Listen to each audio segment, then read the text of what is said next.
For decades, the official records of the United States Navy told a clear and unquestioned story. A Douglas SBD-2P Dauntless dive bomber, identified by Bureau number 2173, had been reported lost during World War II. According to the paperwork, the aircraft had disappeared at sea and was permanently removed from the Navy's active inventory. In military administration, such records are usually treated as final. Once an aircraft is declared lost and struck from the register, its history is considered closed. Because of that, no one had a reason to question the entry.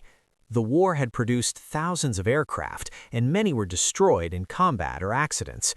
Clerks recorded the losses, filed the documents, and the information was stored in naval archives. Over time, those records became part of the official historical narrative. Bureau number 2173 was simply another aircraft listed among many wartime losses. But decades later, something unexpected happened. Researchers investigating aircraft wrecks in Lake Michigan discovered the remains of a World War II dive bomber resting deep on the lake bed. At first, it seemed like just another training aircraft lost during the war. During World War II, naval aviators had practiced carrier landings on special training ships placed on Lake Michigan, and many planes had crashed during those exercises. However, when investigators began examining the wreck more closely, they noticed something unusual. The aircraft appeared to be a reconnaissance version of the Dauntless, a rare variant designed for photographic intelligence missions. Even more surprising, markings on the aircraft suggested it might be Bureau number 2173. That created a serious historical contradiction. According to the official Navy archives, aircraft 2173 had been destroyed thousands of miles away in the Pacific Ocean. Yet here was an aircraft carrying the same identity, sitting intact at the bottom of a freshwater lake in the American Midwest. One aircraft could not exist in two different places at once. Either the records were wrong, or the aircraft's identity had somehow been misunderstood. What seemed like a simple discovery quickly turned into a historical puzzle, one that would require investigators to dig through wartime documents, analyze physical evidence, and uncover a mistake hidden in the archives for more than half a century. The aircraft discovered in Lake Michigan was not a standard combat dive bomber. It belonged to a much rarer version of the Douglas Dauntless, the SBD-2P reconnaissance variant. While the regular Dauntless was designed to carry bombs and attack enemy ships, this special configuration had a completely different mission. Instead of destroying targets, it was built to observe them. During World War II, accurate intelligence was often the difference between success and disaster in naval operations. Before launching attacks on enemy bases or islands in the Pacific, the United States Navy needed detailed photographs of the terrain, harbors, and defensive positions. Reconnaissance aircraft like the SBD-2P were equipped with specialized cameras capable of capturing high-resolution images from the air. These photographs allowed military planners to map coastlines, identify enemy fortifications, and prepare precise strike plans for the fleet. What made the aircraft especially unusual was its limited production. Only a small number of SBD-2 aircraft were modified into the Reconnaissance P configuration. Compared to the thousands of standard Dauntless dive bombers produced during the war, these reconnaissance machines were extremely rare. Their equipment and missions were specialized, and each aircraft played an important role in gathering intelligence for naval operations. Because of their strategic value and small numbers, these aircraft were supposed to be carefully tracked throughout their service life. Transfers between squadrons, maintenance work, and operational assignments were recorded in official Navy documents.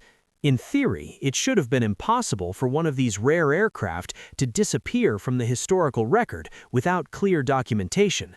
Yet, that is exactly what appeared to have happened. The discovery of a reconnaissance Dauntless at the bottom of Lake Michigan raised an immediate question. If this rare aircraft had been carefully recorded by the Navy, why did the official records claim it had been lost somewhere in the Pacific Ocean?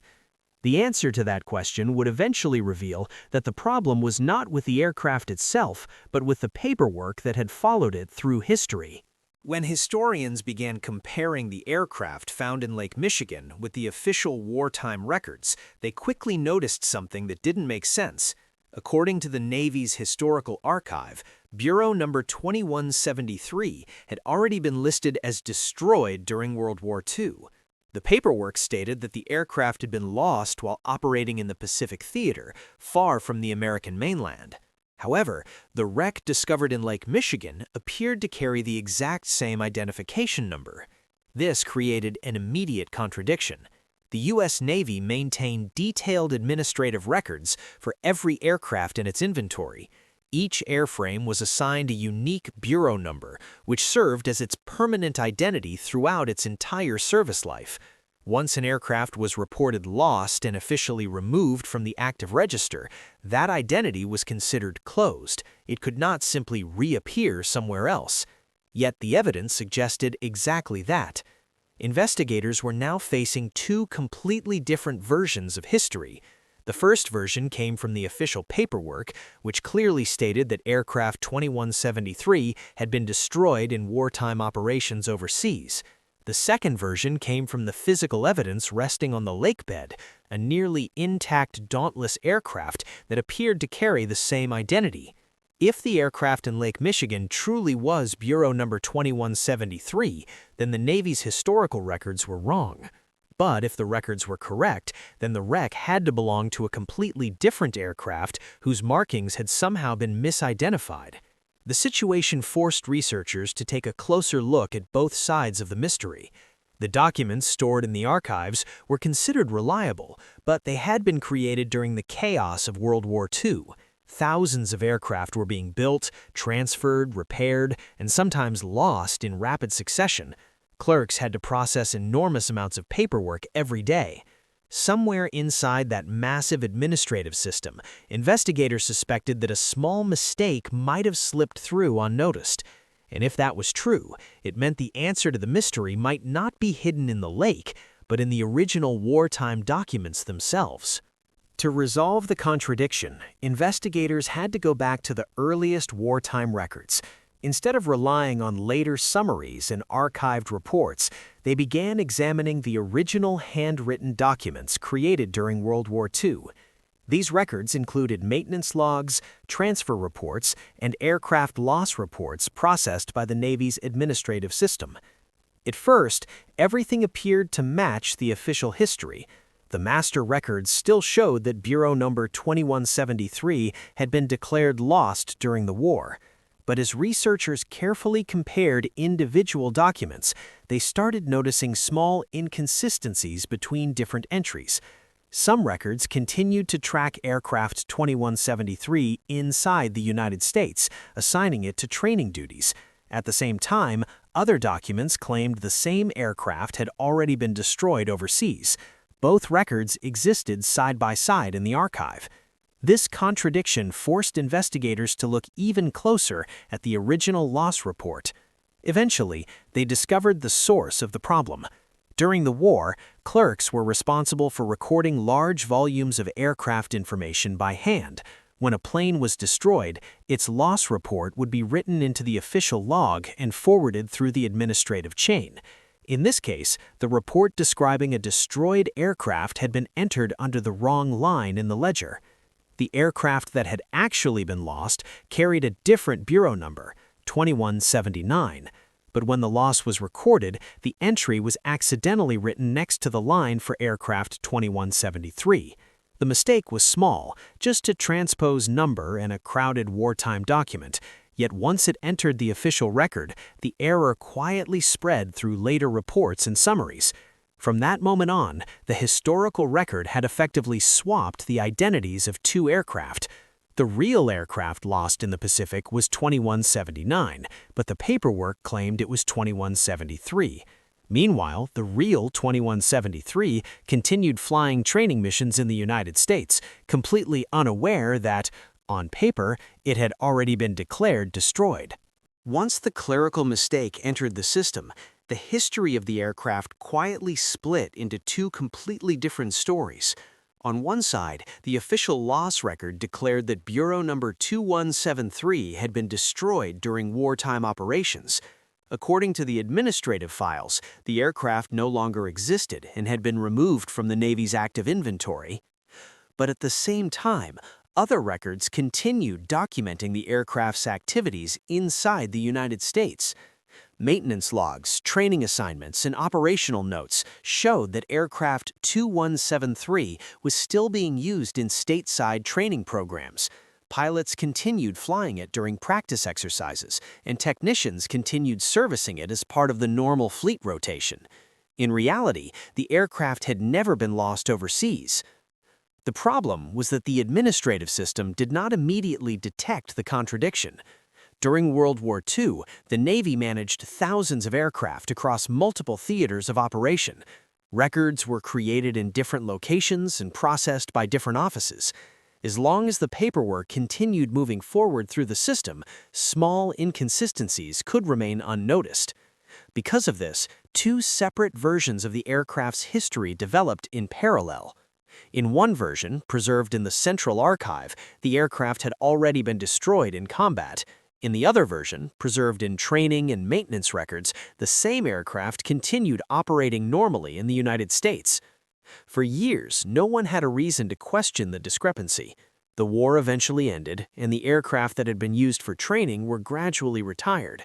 When the paperwork was finally archived, the incorrect loss entry remained in place, quietly erasing the aircraft's true story from the official record. The only thing capable of exposing the mistake decades later was the aircraft itself, resting silently at the bottom of Lake Michigan, waiting to be found. During World War II, the United States Navy faced a massive challenge. Thousands of new pilots were being trained for carrier operations, but there were not enough aircraft carriers available for training. Most carriers were already deployed in the Pacific, actively fighting in the war. Yet every naval aviator still needed to learn one of the most dangerous skills in aviation: landing on the deck of a moving aircraft carrier. To solve this problem, the Navy created an unusual training program in the middle of the United States. Instead of using the ocean, the Navy transformed Lake Michigan into a carrier training zone. Two old passenger steamships were converted into temporary training carriers. These ships were modified with short wooden flight decks that simulated the landing space of a real aircraft carrier. They operated in the open waters of the lake, allowing pilots to practice takeoffs and landings in conditions that closely resembled real naval operations. Every day, young naval aviators flew from nearby airfields and attempted repeated carrier landings on these training ships. The process was extremely demanding. Carrier decks were short, the margin for error was small, and pilots had to approach the deck with perfect speed and alignment.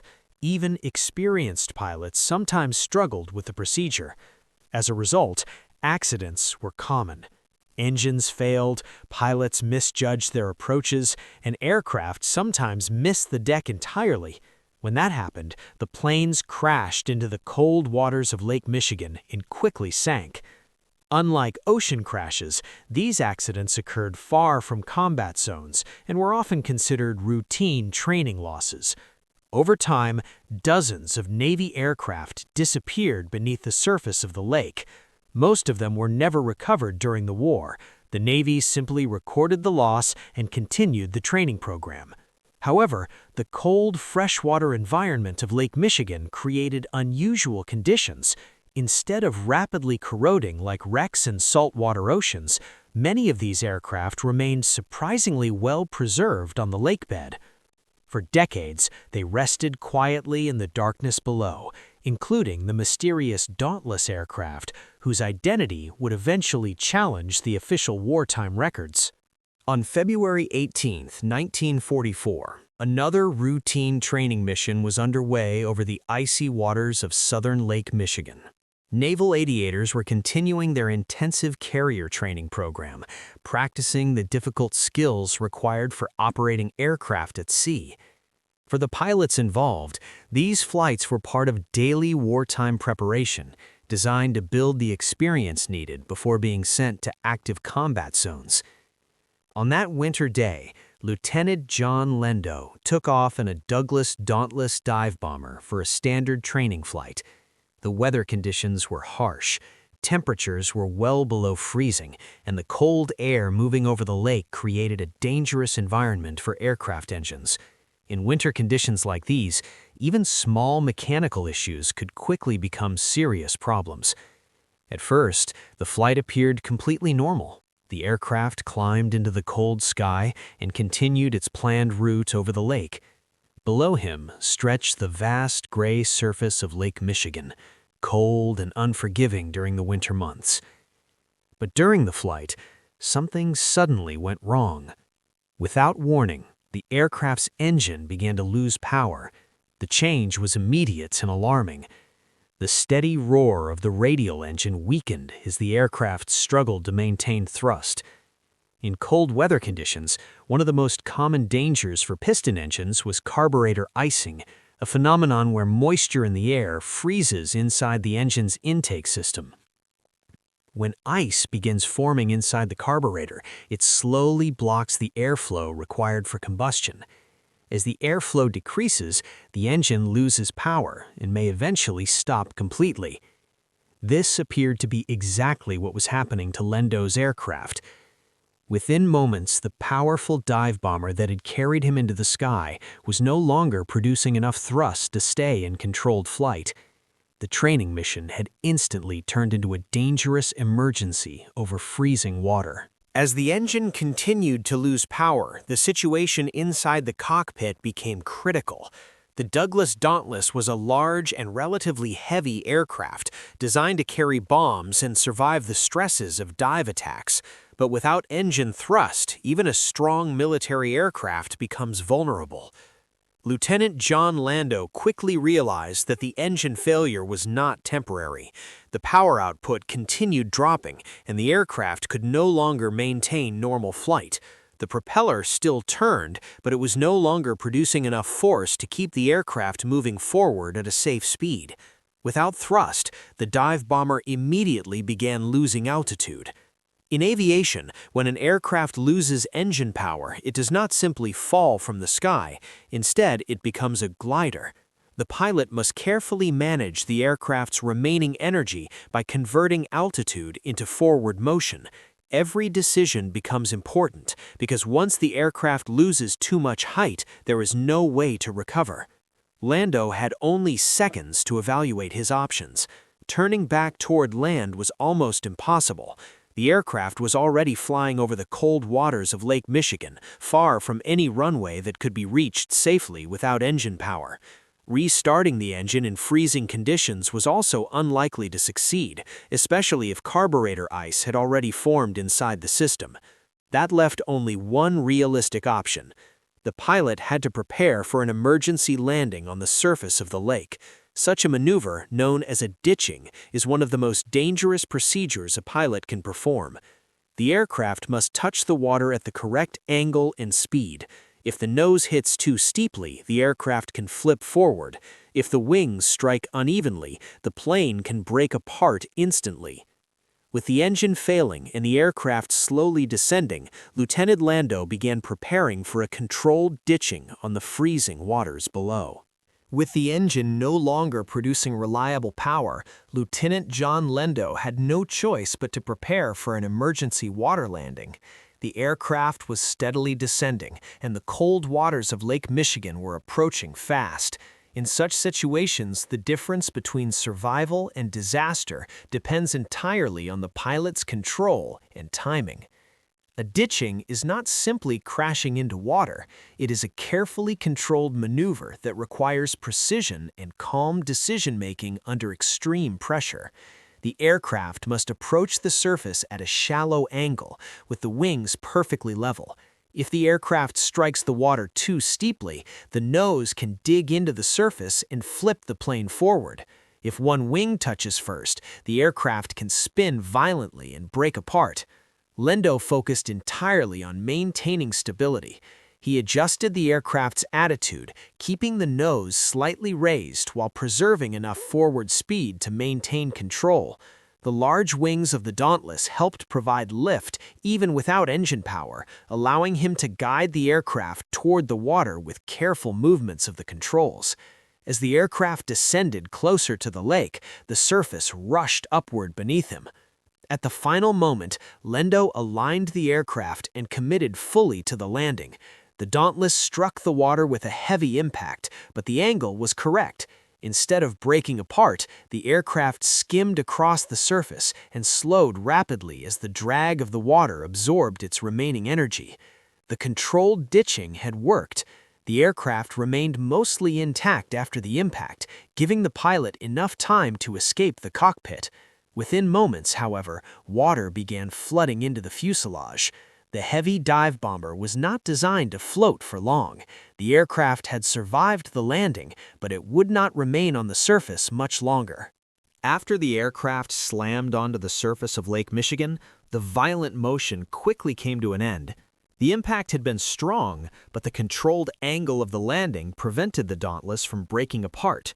For a moment, the aircraft remained floating on the cold gray water, rocking slightly in the winter waves. Lieutenant John Lendo wasted no time. He quickly evacuated the cockpit, knowing that a military aircraft filled with heavy equipment and fuel could not stay afloat for long. Emergency water landings often give pilots only a short window to escape before the aircraft begins to sink. Fortunately, the controlled ditching had preserved the structure of the plane long enough for him to get clear. Rescue crews were able to reach the pilot, and he survived the incident without injury. But the aircraft itself was already doomed. Water had begun pouring into the fuselage through openings created during the landing. The Dauntless was a powerful combat aircraft, but it was never designed to float like a boat. As the compartments filled with water, the plane gradually lost its buoyancy. Slowly, the nose began to dip beneath the surface. Within minutes, the aircraft started sliding downward into the cold depths of Lake Michigan. Because the fuselage had remained mostly intact during the landing, the aircraft did not break apart into scattered debris. Instead, it sank as a single structure. As the heavy dive bomber descended, it eventually reached the muddy bottom of the lake far below. There, the nose of the aircraft dug into the soft sediment, while the rest of the fuselage settled behind it at a steep angle. In the darkness of the lake bed, the aircraft came to rest, silent, intact, and completely hidden from the world above. For more than 60 years, it would remain there undisturbed, preserved by the cold waters of Lake Michigan. The aircraft's final resting place at the bottom of Lake Michigan provided an unexpected advantage. Unlike salt water, which aggressively corrodes aluminum and other metals, the lake's cold freshwater acted as a natural preservative. Combined with the deep, oxygen-poor mud, the environment slowed corrosion and chemical reactions, effectively keeping the plane intact for decades.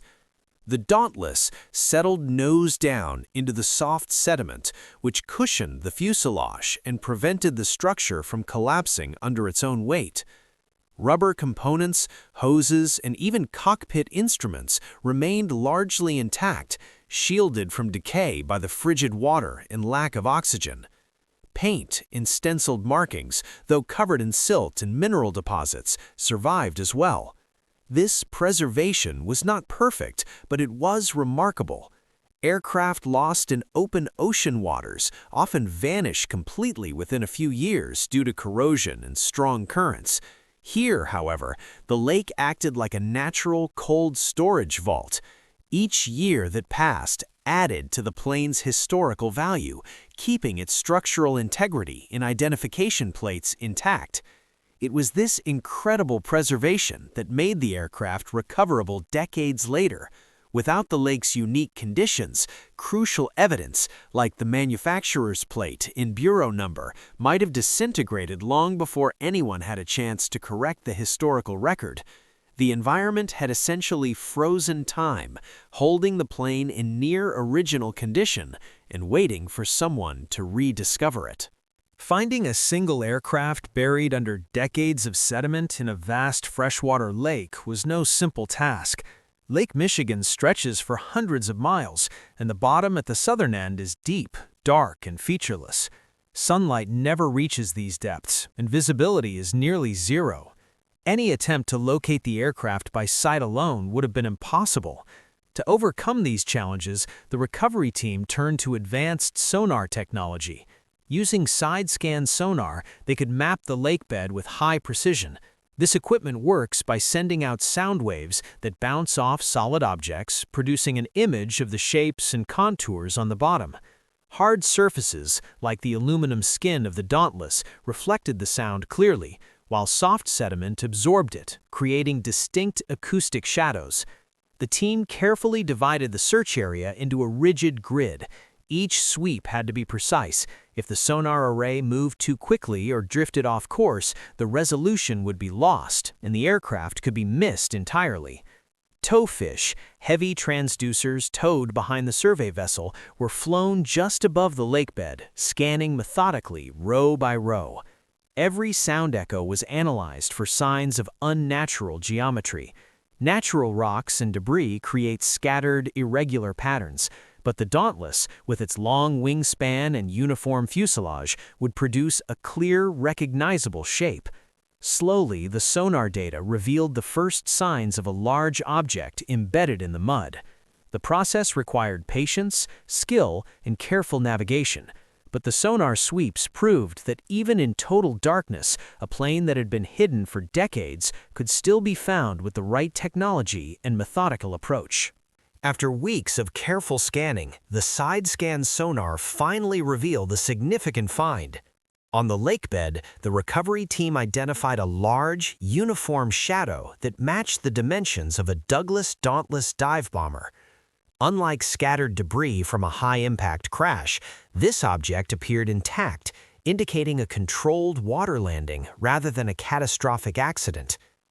The sonar image showed a clearly defined wingspan of over 40 feet, with the fuselage extending in a single line into the mud.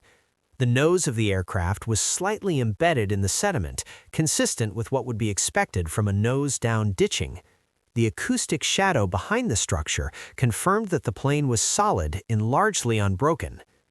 This discovery provided the first physical evidence linking the wreck to the long-lost aircraft. Analysts could see that the plane's main structural elements, wings, fuselage, and tail, had survived decades underwater. The sonar return not only verified the presence of an aircraft, but also offered critical insight into how the plane had settled and the orientation it maintained while submerged. The clarity of the sonar data was a turning point. It allowed the team to plan a precise recovery operation, ensuring that the fragile, decades-old airframe could be lifted intact. The Dauntless's preservation on the lakebed, confirmed through sonar, marked the first step in restoring the aircraft's identity and correcting the historical record. With this discovery, the team now knew exactly where to focus their recovery efforts. The decades-old mystery of Bureau number 2173 was about to be resolved. With the aircraft located and its position precisely mapped, the recovery team faced the most challenging phase: lifting the decades-old Dauntless from the deep mud of Lake Michigan without causing further damage. The plane had settled nose down into dense sediment, which acted like glue, holding it tightly in place. Pulling it straight up without preparation could have torn the fuselage or damaged fragile structural components. To prevent this, the team designed a specialized lifting harness.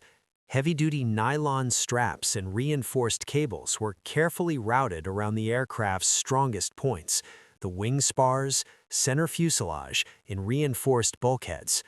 Every strap placement was calculated to distribute the weight evenly and minimize stress on the waterlogged metal. As the crane began to apply tension, the team worked slowly and methodically. The initial lift had to break the suction of the mud gently. Any sudden movement could shear off the tail or bend the wings. Monitors watched every inch of the ascent, adjusting the cables in real time to keep the aircraft stable. After several tense minutes, the Dauntless began to rise. Slowly, steadily, it emerged from the dark water, fully intact. The intact airframe confirmed the success of the team's careful planning and the advantages of the controlled ditching decades earlier. Once on the surface, the aircraft was secured on the deck of a recovery barge. Despite being submerged for more than 60 years, the plane's structure remained surprisingly sound. The lift was a critical victory. It preserved the airframe's integrity, ensuring that the manufacturer plate and other identification markings could still be examined. For the first time in decades, the lost reconnaissance Dauntless was back above water, ready for the painstaking work of documentation, conservation, and restoration. This lift marked a turning point. History could finally be corrected, and Bureau number 2173's true story could be told. With the Dauntless safely raised from Lake Michigan, the next challenge was to preserve its structure and confirm its identity. Decades underwater had left the aircraft covered in silt, zebra mussels, and layers of mineral deposits that obscured paint markings in the critical manufacturer's plate. Removing these coverings required extreme care, as scraping too aggressively could destroy the very evidence needed to resolve the aircraft's historical mystery. The restoration team treated the Dauntless as an artifact rather than just a machine.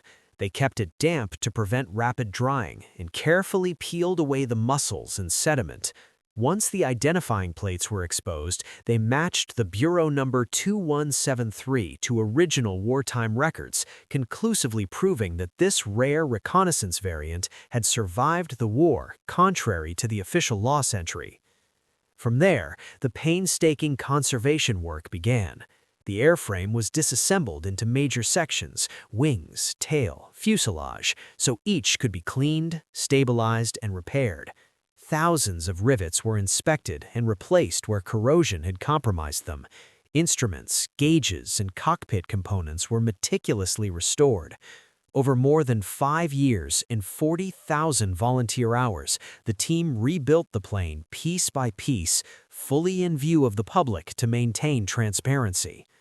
Once stabilized, the aircraft was carefully packed and transported to Pearl Harbor Aviation Museum in Hawaii. There, it was reassembled for permanent display. The restored SBD-2P replaced a later model Dauntless and now represents the rare reconnaissance aircraft in its proper historical context.